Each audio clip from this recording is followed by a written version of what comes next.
After 6 years of all-out suppression of China's chip industry, the United States is preparing to launch a final blow against China by relying on the lingering prestige of its world policeman role. From refusing to sell chips to China to banning China from selling chips, Washington has escalated the Sino-US chip war from technical blockades to regulatory restrictions. Facing the heavy sanctions swung by White House elites and Silicon Valley giants amid panic and fear, can China's semiconductor industry win this ultimate showdown, and how can it achieve victory? Will Huawei's AI chips usher in a major breakthrough in technology and large-scale mass production? After completing a high-pressure showcase sale in the Middle East, Trump has been loudly touting his political achievements while issuing a new announcement banning all companies from using Huawei's Ascend chips. Although the wording of law enforcement intimidation has been softened to risk warnings, the United States' intention to strangle China's chip industry has not changed. According to official documents released by the U.S. Department of Commerce, Trump has revoked the Biden administration's AI ban and replaced it with 3 additional restrictive policies. The first is a key focus on Huawei's Ascend chips, specifically the Ascend 910 BCD series.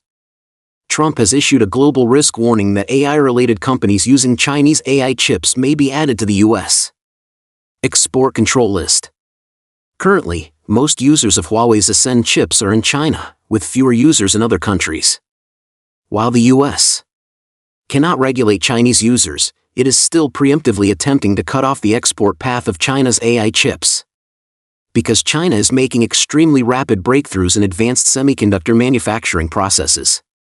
If it can solve the problem of production capacity in the future, exporting chips will become an inevitable choice.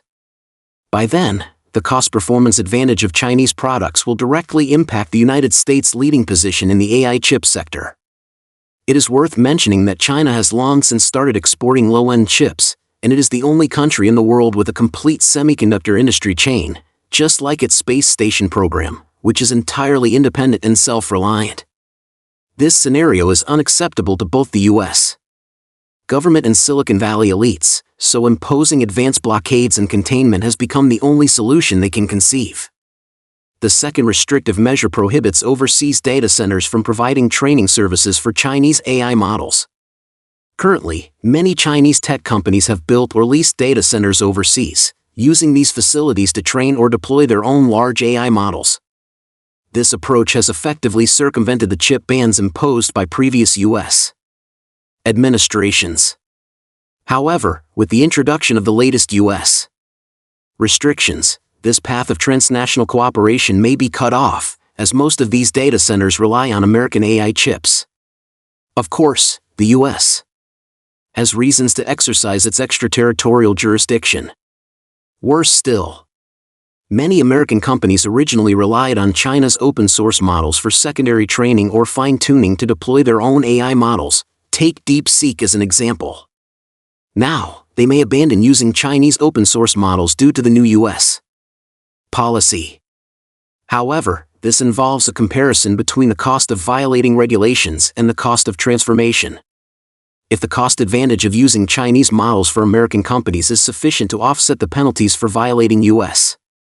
bans, businesses will naturally make the most rational choice. At the same time, the U.S. exercise of extraterritorial jurisdiction also faces challenges in review and regulatory implementation. After all, when profits are at stake, complete prohibition is impossible. Companies can simply register subsidiaries in China, train models there, and then collaborate with parent companies. The third control measure targets the re-export trade of AI chips, with the main requirement being that chip manufacturers strengthen supervision and investigations to prevent users from transferring AI chips to Chinese enterprises through various channels. This aims to block the circulation of AI chips and cut off the path by which Chinese companies obtain American chips via third parties. All the above restrictions were decided by the U.S. Congress after listening to recommendations from enterprises including Microsoft, AMD, and OpenAI. It is clear that the U.S. government and related businesses have already witnessed the immense momentum of China's artificial intelligence sector. With technological advancements in both hardware and software having reached a level that has caused panic and fear among Americans. This is no exaggeration. Compared to the United States, China still remains at a disadvantage primarily in hardware, but the gap is gradually narrowing. China's counterpart to NVIDIA's AI chips is Huawei's Ascend 910 series, and the upcoming latest Ascend 910D chip already approaches the performance of NVIDIA's H100. Although trailing in manufacturing processes, the Ascend 910D offers lower power consumption and usage costs. It's important to note that NVIDIA, a professional graphics processing unit supplier, has deeply cultivated the AI field for over a decade, holding a market share exceeding 80% and standing as an undisputed leader. However, Huawei's Ascend has managed to catch up in just 5 years, a level of capability that no enterprise can afford to ignore. NVIDIA has already regarded Huawei's Ascend series as a significant competitor. It is worth noting that the reason why the Ascend 910D has not fully reached or surpassed the level of the H100 is mainly due to limitations in chip manufacturing processes. The 910D uses a 7nm process, while the H100 employs 5nm. This is not because Huawei lacks the ability to design chips with higher precision, but rather because China has not yet developed advanced lithography machines. Currently, Semiconductor Manufacturing International Corporation still uses DUV lithography machines and achieves 7nm precision through multiple exposure techniques. If China successfully breaks through EUV lithography machine technology, the performance of the Ascend series chips will inevitably reach a higher level. At present, China has already mastered the crucial extreme ultraviolet light source technology, and it should not be too long before China's own EUV lithography machine is introduced. Additionally, Huawei's Hongming OS has already been launched, and it is also a key factor in China's efforts to break Western dominance in internet discourse. In reality, White House elites and Silicon Valley giants understand better than China itself the scale and determination of China's investment in strategic planning in the fields of artificial intelligence and the internet. This is why the United States has introduced a new round of restrictive policies. However, all these unreasonable restrictions and extraterritorial jurisdictions by the U.S. will only further enhance China's sense of crisis. The more ruthless the U.S.